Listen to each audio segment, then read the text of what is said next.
मैंने फिर भी हार नहीं मानी, उस बीच में मेरी जॉब छूट गई। जो मेरा सपना था, मतलब फैमिली को सँभालने के चक्कर में मैंने अपना सपना छोड़ा, जिस वज़ह से मैं काफ़ी डिप्रेशन में जाने लग गई थी। तो मैंने काफ़ी डॉक्टरों को दिखाया, उन्होंने हर डॉक्टर ने मुझे अलग-अलग दवाई दी। मैंने बीच में 6 मंथ डिप्रेशन की दवाई भी खाई है। तो डॉक्टर ने मुझे सजेस्ट किया कि आपको अपना माइंड डाइवर्ट करना चाहिए थोड़ा-सा, और कोई प्रॉब्लम नहीं है आपको। उस टाइम मैंने अकेले अपनी लाइफ़ को थोड़ा-सा वो करा, और फिर भी मैंने बीच में गैप दिया। मैंने अपना काम बंद किया 1.5 महीना, और 1.5 महीने के बाद फिर से मैंने अपनी हिम्मत जुटाई और मैं फिर खड़ी हुई, और मैंने अपने काम को अपना फिर से ताकत बनाई। मुझे था कि अब फैमिली में, लाइफ़ में जब कोई सपोर्ट नहीं करता, तब तुम्हें खुद सब कुछ करना है, और मैंने तब करा। और आज मेरी लाइफ़ में सब कुछ है, और मैंने अपनी लाइफ़ में काफ़ी, मुझे 3-4 अवार्ड भी मुझे मिल गए हैं। मेरा नाम है ज्योति धामा, और मैं बेसिकली दिल्ली से हूँ, और आज मेरे को जो हरियाणा पे आने का मौका मिला है, थैंक यू सो मच, आपने मुझे इस प्लेटफ़ॉर्म पे आने का मौका दिया, अपनी जर्नी शेयर करने का। एक्चुअली मेरी फैमिली एक मिडल क्लास फैमिली है। मेरी फैमिली में एक ब्रदर, एक सिस्टर और मेरे पापा-मम्मी हैं। एंड मेरे पापा भी सेल्समैन की जॉब में थे। उन्होंने काफ़ी स्ट्रगल किया अपनी लाइफ़ में। वो यहाँ से कम 25 साल पहले दिल्ली आए थे मेरठ से, और उन्होंने काफ़ी स्ट्रगल किया। एक्चुअली उनके फादर नहीं थे, तो उनको था कि उन्होंने बहुत सारी चीज़ें फ़ेस करी थी अपनी लाइफ़ में। उनको स्टार्टिंग से था कि उन्होंने जो चीज़ें अपनी लाइफ़ में फ़ेस करी हैं, वो अपने बच्चों को फ़ेस ना करने दें। वो शुरू से हमें कहते थे कि बेटा तुम्हें पढ़ना है और लाइफ में कुछ आगे करना है, कि जो चीज़ें वो नहीं कर पाए थे, उन्हें वो चीज़ें पूरी करनी थी। तो उन्होंने कोई कसर नहीं छोड़ी हमें पढ़ाने में, उन्होंने काफ़ी हार्ड वर्क किया अपनी लाइफ में हमें पढ़ाने के लिए, और हमने बहुत मेहनत करी इस चीज़ में, आगे जाने के लिए। मैंने अब मेरी स्टार्टिंग की पढ़ाई काफ़ी अच्छी चल रही थी, बट हम लोग 2 भाई, मेरे 1 भाई और 1 बहन और थे, तो 3 लोगों का स्टडी का मेंटेन करना उस टाइम पर काफ़ी ज़्यादा मुश्किल होता था। तो हमने डिसाइड किया, तो मैंने अपनी स्कूलिंग जो करी है, स्टार्टिंग में प्राइवेट स्कूल से मैंने पढ़ाई करी। बट हमारी फैमिली में कुछ ऐसी प्रॉब्लम आई बाद में, बीच में, कि हमें अपनी पढ़ाई, मतलब प्राइवेट स्कूल छोड़ना पड़ा मुझे बीच में। तो देन मैंने अपनी पढ़ाई फिर गवर्नमेंट स्कूल से करी है, रजौरी गार्डन से। बट मैंने अपनी पढ़ाई नहीं छोड़ी। मेरे मम्मी-पापा का कहना था कि अपनी पढ़ाई नहीं छोड़नी है, बेशक गवर्नमेंट से, बट आप अपनी पढ़ाई करो। देन मैंने बीए करा, कंप्लीट करा, सब कुछ बहुत अच्छा चल रहा था। मैंने अपनी लाइफ़ में बहुत मेहनत करी पढ़ने-लिखने में भी। देन मैंने कोर्स किया अपनी लाइफ़ में। मेरे पापा का ड्रीम था कि उन्हें टीचिंग लाइन में भेजना है मुझे। देन मैंने उनका ड्रीम पूरा करने का सोचा, और मैंने अपना 2 ईयर का डिप्लोमा किया द्वारका से, और मोती नगर से डेली द्वारका जाना, मतलब आधा 1 घंटा मुझे डेली लगता था। मैंने उस बीच में काफ़ी सफ़र किया। मैं सुबह मॉर्निंग में 5 बजे उठती थी, देन रेडी होके मैं जाती थी अपने उसमें, तो 1 घंटा मुझे लगता था और मुझे शाम हो जाती थी वहाँ से आते। बट सिर्फ़ मेरे पापा का वो ड्रीम था कि मुझे टीचिंग लाइन में जाना है, तो मैंने उसके लिए काफ़ी हार्ड वर्क किया और मैं टीचिंग लाइन में गई। मेरा 2 ईयर का डिप्लोमा जैसे ही कंप्लीट हुआ, मुझे था कि मुझे अपनी लाइफ़ में कुछ करना है और अपनी लाइफ़ में आगे जाना है। तो मैंने अपनी जॉब के लिए अप्लाई किया, और लक की बात थी कि मेरा हार्ड वर्क काम आया और मेरी कॉन्ट्रैक्ट बेस पर गवर्नमेंट जॉब लग गई।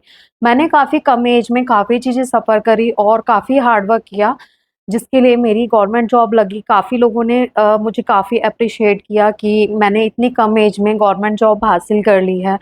सब कुछ बहुत अच्छा चल रहा था, मेरी जॉब बहुत अच्छी चल रही थी, मैं अपनी लाइफ़ में बहुत खुश थी, सब कुछ फैमिली में बहुत अच्छा चल रहा था। धीरे-धीरे शादी का प्रेशर आने लगा। एक्चुअली हम गुर्जर कास्ट से बिलॉन्ग करते हैं, तो हमारे में थोड़ा लड़कियों की शादी बहुत जल्दी होती है, तो मेरे ऊपर फैमिली का प्रेशर आने लगा कि अब शादी कर लेनी चाहिए। और मेरा शुरू से ड्रीम था, मुझे था कि जब तक मैं अपना करियर सेट नहीं कर लेती, मुझे था कि मेरी जॉब जब परमानेंट हो जाएगी, तब मैं अपनी शादी करूँगी। और उसी बीच पर फैमिली के प्रेशर की वज़ह से मुझे 20 साल की एज में ही शादी करनी पड़ी। देन मैंने शादी करी, सब कुछ वहाँ भी स्टार्टिंग में काफ़ी सही था, सब कुछ नया-नया था। एक तो मेरी एज कम थी, एंड इतना रिस्पॉन्सिबिलिटी मैंने अपनी फैमिली की, और मेरे सस इन-लॉज़ में भी मेरे हस्बैंड अकेले ही हैं, तो सारी रिस्पॉन्सिबिलिटी मेरे ऊपर आ गई थी।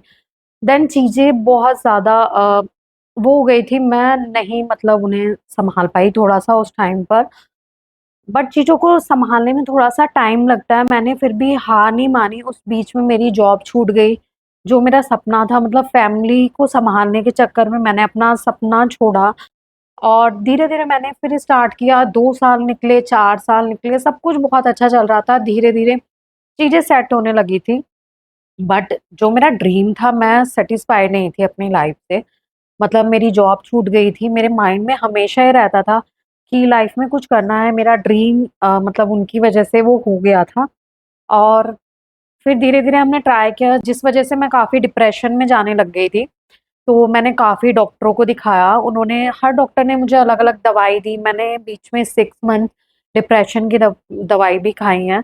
तो डॉक्टर ने मुझे सजेस्ट किया कि आपको अपना माइंड डाइवर्ट करना चाहिए थोड़ा-सा, और कोई प्रॉब्लम नहीं है आपको।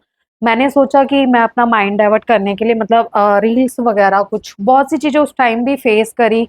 तो फ़ोन में अपना माइंड लगाया, काफ़ी लाइफ़ में ऐसे इंसिडेंट्स हुए कि रिश्तेदारों ने बोला, "अरे! क्या कर रही है?